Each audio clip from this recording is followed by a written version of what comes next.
In this module, I'll be talking about comparison testing, where we have an attribute response, or in other words, a pass-fail situation. So the objectives of this session is testing for significant difference between two or more attribute populations with an understanding about the implications of alpha and beta. For these attribute KPOVs, want to determine if an improvement has been made to a process upon completing a project, and also what you could do to calculate the confidence interval associated with this. So this is where we're at in the overall roadmap.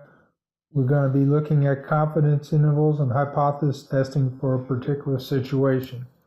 If we were to drill down in the analyze phase, we've got these various functions that we'd like to undertake, or various tasks, where the highlighted one, step 7.6, is where we're focusing right now for conducting a hypothesis test for a particular situation. If we were to click on that particular session, we would get various options that we would be covered in this particular session. So where we're at on the 30,000 foot level chart kind of depends upon how we might use these techniques. So this is an attribute chart, a defective percentage, and you can see with stage, so an improvement was actually made. Now the question is that 5% nonconformance rate satisfactory? If it's not, you want to determine what you might do to improve. So because of that, you might do some investigations on different types of defects you've had and so on. So basically what we want to do is conduct a hypothesis test to determine from the recent region of stability, and that would be since the staged area, what wisdom of the organization thoughts are statistically significant and could help us direct improvement efforts. We'd also can get a statistical quantification of the benefits that we've achieved from the work that we did improving the process and associated metrics. So what we're looking at here again is the 30,000 foot level high level view, not the 50 foot, and we're tracking at a high level view, and it's going to have ups and downs, and we want to, whenever the process is not giving us what we want, it creates a pull for the project, and then if we did a good job, then it actually transitioned new level performance as we've shown there.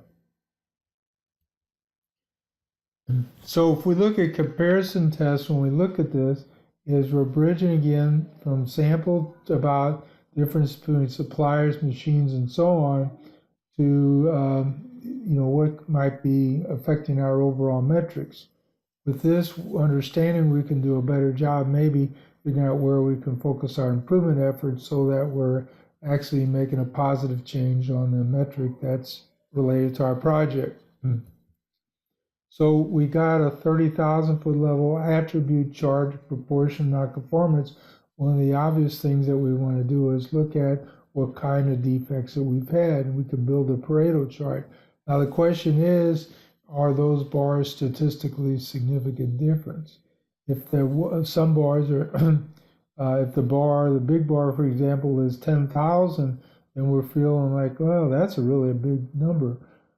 Well, and the other ones should be significant. However, if the big bar is only 5, then we don't feel quite the same about it, that the tallest blue bar there is statistically significant.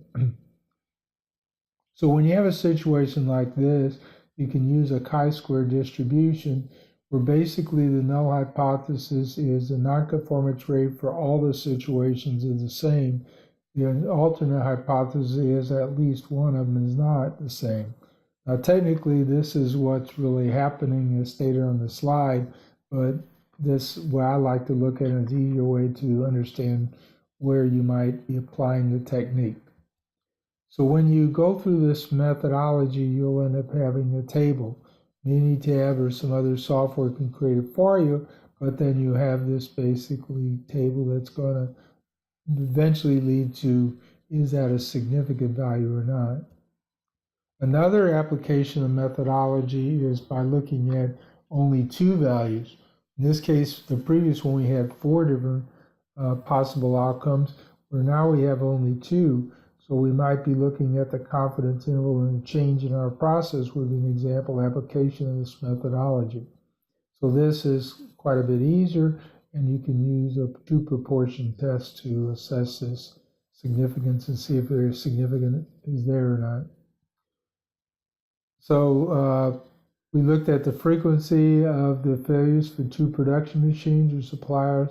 The null hypothesis in this situation is that there's no difference, while the alternate is that there is a difference. So in this session, we covered significant difference of 2 or more attribute data population with an understanding of the implications of alpha and beta. Let me speak a little bit more to that. The alpha value involves in dealing with rejecting the null hypothesis.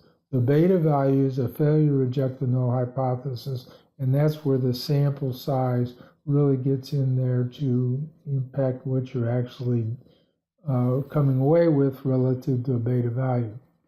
For the second bullet, for attribute KPO, the response to significant test procedures, whether improvement has been made to a process.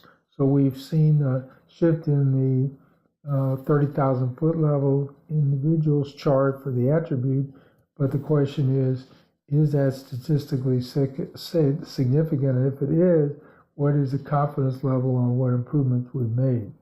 So that's another thing that we came away with from this session.